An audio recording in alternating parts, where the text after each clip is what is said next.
Hello, everybody. Today is the 20th Tuesday. It is in the morning, 7 a.m.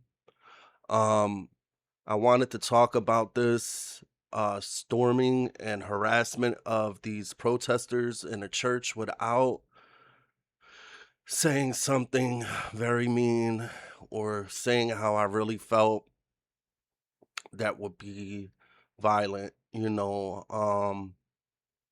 because this is a line that you just don't cross. Like, you don't come to the house of God with this, because if roles were flipped and we went to a mosque with Muslims, I guarantee we would have got locked up, the book thrown at us. But because they came to a church, nothing's being done. So let's see what's going on. President Trump has 1,500 active duty troops on standby for deployment. The critical need now to control violent anti-ICE protests in the Twin Cities. I'm Harris Faulkner. You are in the Faulkner Focus.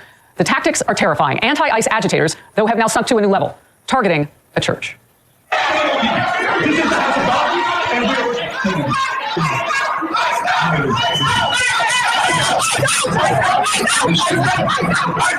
This takes the country back to a time when churches were the target, as we mark Dr. Martin Luther King Jr.'s Day today, our day of observance, when churches in this country were under attack, and these people on the night before do this. That's in St. Paul, Minnesota. It happened yesterday. They interrupted service, screamed at worshipers. A mob storming the sanctuary to confront a pastor who was allegedly linked to immigration service, screamed at worshipers. Hold up. And where's he at? There's a guy, the tall white guy with the beard. He was talking crap like racially, talking about white people. Literally, he's a white guy. Like, come on. And this had me so fuming and so upset yesterday that I pray that this doesn't come to Tampa, because if I'm at church and this happens, I will be on the news. That's all I'm going to say. But this is the line that you do not cross. Do not play with Christ and our churches. That's just way, way below. Because if we did it to a mosque and we went in there and protest about women's rights or anything that they preach, I promise you, we all would have been locked up. It all would have been labeled racist and this, that, and the third. Like, come on, no. Do this. That's in St. Paul, Minnesota. It happened yesterday. They interrupted service, screamed at worshipers. A mob storming the sanctuary to confront a pastor who was allegedly linked to Immigration, Customs, and Enforcement, according to them, and they wanted to take him down. The Justice Department has opened a civil rights investigation. A conservative commentator with an astute observation, quote, "I'm no historian, but I don't think there's ever been a situation in the past 100 years where the people storming the churches were the good guys." Exactly. Meanwhile, the Democrat mayor of Minneapolis is still turning up the temperature. He did so in his city while it's in chaos. Watch the latest. My primary job in Minneapolis is to keep people safe. That safety is being put in jeopardy, not by our Minneapolis residents, not by our local law enforcement that is working tirelessly, but not by your residents. Your residents, your liberal residents that are predominantly white, are out there causing all the havoc and mayhem. What are you talking about? By an invasion that is taking place in our city. I wonder if he's been to that church yet, just to check on everybody and see if they feel safe. Right. Critics are blaming that kind of rhetoric from Mayor Jacob Frey for days and days of what we keep seeing. Oh,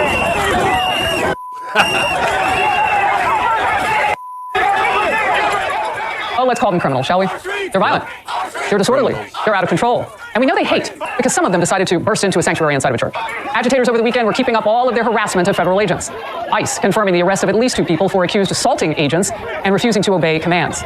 Adam Schwarzy is a Republican Minnesota Senate candidate. He's in focus coming up. We begin with our reporter in St. Paul, Matt Finn. Matt. Harris, this is the church behind me that these activists marched into yesterday mid-service, disturbing the peaceful atmosphere. They started screaming anti-ICE chants, getting in churchgoers' faces, all because they say one of the associate pastors works for ICE. ICE out! ICE out! I'm like, ICE. I'm support ICE. ICE out! Protesters shouted ICE out in the name of Jesus and chanted the name of Renee Good, the woman DHS says an ICE agent shot in self-defense earlier this month. Don Lemon, a former news anchor, says he followed the protesters into the church. An organizer told Lemon that it was a clandestine operation meant to disrupt a, quote, key location. The Department of Justice is launching a civil rights investigation. You know what blows my mind about Don Lemon is that he talks so much junk on white people, white supremacy, but then goes home every night and sleeps with a white guy and gets the ass by a white guy. You know what I mean? Like, what are you doing? Shut up. And it says they're also looking into whether there was a racial element at play. One protester who confronted churchgoers called them, quote, comfortable white people and shouted, "You have your nice jewelry. What do you do to stand with your Somali and Latino community?" Attorney General Pam Bondi spoke to the pastor whose church was targeted and says attacks against law enforcement and the intimidation of Christians are being met with the full force of federal law. DOJ. As a Latin person, my white friends treat me nice, and they don't need to stick up for me because I stick up for myself. But if there was ever a situation where they felt like I was getting played and I didn't speak up for myself, my white friends have always stuck up for me, just like my black friends, just like they're just Americans. Why does it have to be white, black, you know what I mean? Period. Like, this is... Senior advisor Alina Habba on Fox this morning. The Department of Justice will come down hard. Our Civil Rights Division will come down hard on anybody who tries to impede or intimidate somebody in a place of worship. Now, Governor Walz and Mayor Frey have been very outspoken over the past couple of weeks. We began reaching out to them yesterday about this incident. So far, they have not returned our request for comment. ICE has responded, saying, quote, Tim Walz and Jacob Frey are responsible for whipping these mobs into a frenzy. Harris. They are. Matt Finn, thank you very much. And focus now, Adam Schwarzy, Republican Minnesota candidate for U.S. Senate. Great to have you on the program. I've been reading your social media. I want to get your immediate reaction because I know you're running and you're speaking directly to potential constituents. ICE out in the name of Jesus is what they yelled inside of a church yesterday. Well, good morning, Harris. Thank you so much for having me on. This is what happens, and it should be a warning call to all of America of what happens when you allow radical leftist politicians to support anarchy and anarchism through a radical socialist agenda in a major city. I want to know what the take is on the ground, because there can't be all that many people trying to get to work and do those other things who have the... You know what else? Why did they go to this? They knew better to go to this church. They knew that the attendance would be low. They knew that it would be a small, peaceful white church. Why didn't they come to the hood with that? Why didn't they come to like a Latin church? Or, bro, they would have got all the smoke. They would have got all the smoke they wanted. Pull it. Time, the energy, and the desire to be out in the streets, not just protesting, but breaking the law. So what's life like, say, if you just want to be a normal Minnesotan? Well, if you're a normal Minnesotan, you have to avoid Minneapolis because there still are paid protesters in the streets right now. I drove through Minneapolis. Every single street that I drove through had at least one broken car window. Half the city was boarded up. Their windows are boarded up. That's not peaceful. That's not protest. It's un-American. When they're breaking into churches, that is the most un-American thing I've ever seen in my entire life. I fought for America, my life, and what's happening right now in the streets and in our state, our great state, is anything but American. Look, I know you served, and the president has on standby 1,500 soldiers from the Army's 11th Airborne Division to come in and, if they're needed, to keep the peace in all of this. What's your take on that and the use of potentially the Insurrection Act? Yeah, great question. The Insurrection Act, it is a last resort, and it's something that hasn't been used in a long time. And it's insane that we're talking about 2025. But why is that? How did we get here? It's not because of President Trump. It's because of President Biden's failed border policies, and then you have failed leadership in Minnesota. Walz, Flanagan, Jacob Frey removing all the law enforcement apparatuses right now. So what you're seeing is ICE in the streets, unprotected, unsupported. So in order to fill the public safety gap, President Trump is taking control, and that's leadership, frankly. We need a leader that's going to step up. And sure, all the actions are not perfect, but the status quo in our cities and our streets was not safe. So what President Trump is doing is supporting the law and rule of order, and we need to restore the law and rule of order in our streets. Are you worried more people are going to get hurt? On both sides of this. I mean, I know people point fingers one way or the other, but I'm worried about the citizens who aren't part of this at all. They just want to get to the job. Absolutely. I'm very concerned right now what's happening in my streets, in my hometown. But listen, we need to stop out the chaos, and you do that with law and order. And right now, Walz, Flanagan just said the other day, put your bodies on the line. And then we have an innocent lady being shot who was not innocent. She was impeding law enforcement operations. But that is continuing to stoke the flames and bringing in further protesters on top of all these leftist organizations that are bringing in paid protesters. So this is a really, really scary situation. But again, see, he meant innocent. Like, she should have never been involved in any of that. Like, first of all, that chick, Renee Good, or Nicole Good, or whatever her name, Nicole Ray Good, she needed to be home with her son. She just dropped off her son, and her girlfriend, guy friend, whatever that thing is, made her come, because when she got shot, that was the first thing that came out that lady's mouth. I made her come here. I'm the one that made her come here. See, because she wasn't doing that. And that's what happens when you go to these events and you're not schooled on how to properly protest.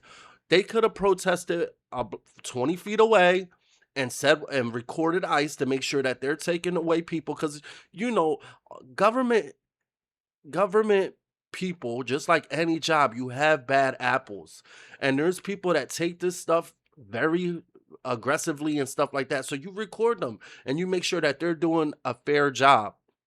But to say that all of them are doing it, are hurting people, and no, we all voted for this. We voted for the illegal immigrants to get out of the country. That's a slap in the face for the people that came here legally and that been working here 20, 30 years. I've worked with many of Mexicans that come here legally and have put in mad work and worked 10 times as hard as any American that I've seen, Mexican, Argentinian, Venezuelan, Dominican, you know, like these guys work hard, you know, like, and I don't mind that. But we voted for this for all these illegals that are here illegally, and now the ICE is out there getting the worst of the illegals, the ones that have rape charges, murder charges, charges, all this stuff. They should not be here. Period. We need a law and order. That's how you solve the problem. Here's Minneapolis Mayor Jacob Fry's latest take on the protests engulfing his city. People in Minneapolis are speaking up. They're speaking up peacefully. They're standing up for their neighbors. And it's not just about resisting Trump. This is about loving and caring for the people that call this city home. And it's been inspiring. Let's take a look at that peace and love and inspiration.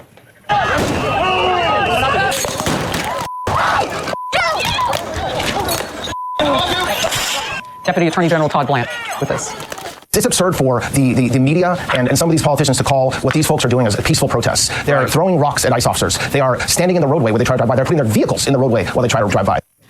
You know, I'm curious if most of those people know anything about Renee Nicole Good, the woman who rammed her car into an ICE agent. When the beginning of all of this happened, she and her wife were taunting and showing up at different scenes where some of the same ICE agents were. And she is the person who ended up dead. And now we tip into this. Talk to me about your city, about your state. How do you come back from this? Well, here's the And they're all like trying to like glorify this woman. This woman, Nicole Good was like,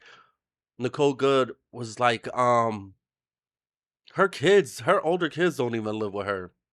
That should tell you something. The father of her older kids, I think they're like 15 and under, they don't even mess with her. They don't even talk to her. So that should tell you what type of person you are. To lose your kids as a female is below. You gotta be not the best of us. And that's not to judge her. This is just facts. Like, she lost her kids. She was a scumbag. Like, she used to mock the Bible. She would write poetry about mocking Christianity. It's really important to realize that this is all a distraction by Walz and Flanagan to detract from the $19 billion in fraud. That's why they're stoking the flame, so we can distract the American public from the real leadership failure, which was $19 billion, which is why Walz stepped out of the race. And yet Peggy Flanagan, Walz's lieutenant governor, thinks she deserves a promotion. As somebody who served in the military for 21 years, you don't get a promotion when you fail a mission. She's failed for her entire administration, and now she's trying to get a promotion to the United States Senate. And in the wake of all the fraud being uncovered, now they're trying to deflect attention and fan the flames into these tragedies, which is, again, also a making of their own demise. And that's the main thing. They're telling these rioters, because they're not protesters, they're rioters that claim they're protesters. They're telling them to, you know, stir the flame. Of course, they're going to stir the pot to take the heat off of all the fraud that these governors and mayors have been doing. That's what they want. They want y'all out there getting hurt, getting killed, so it takes the heat off of them about the money they stole. Come on, guys, use your noodle. Are you telling people to cooperate with ICE? Because politicians aren't really saying much on the ground at this point. Well, there's just a lack of leadership in Minnesota. The politicians, they are using their platform to try to continue the division and the chaos and to support the anarchy. I, as somebody who loves America, always has supported the rule of law. That's one of the beautiful things about America is we don't break into churches and try to drag pastors into the streets. We don't break into public places like people who are having lunch and try to drag them in the street and accost them, assault them because they support law enforcement. By the way, they weren't even trying to do that. No, leadership is doing the hard thing. Leading is not easy. It's not supposed to be easy. And that's why when President Trump is bringing in law enforcement to fill this gap, that's what we should be supporting, is the rule of law. ICE is the tip of that spear. They're going after the worst of the worst who want to live among us, even though they never deserve to be in this country. Thank you. God bless them. God bless them indeed. I'm Steve Doocy. I'm Brian Kilmeade. And I'm Ainsley Earhart. And click here to subscribe to the Fox News YouTube page to catch our hottest interviews and most... That's it, man. That's just the line you don't cross. You don't cross the line of going to Christian churches. We let you build your mosques here. We let you do all that. Now bro, it's war now. Now it's war. It's over. Like, peaceful war. Like, you know, like the government is going to handle our side, and Christ will get his revenge. He will get his revenge for what these people did, especially Don Lemonhead, dummy, big dummy. Oh, white man power, white man this, white man that. And look at him sleeping with a white man. Fuck out of here. Compelling analysis. Have a good day. Love.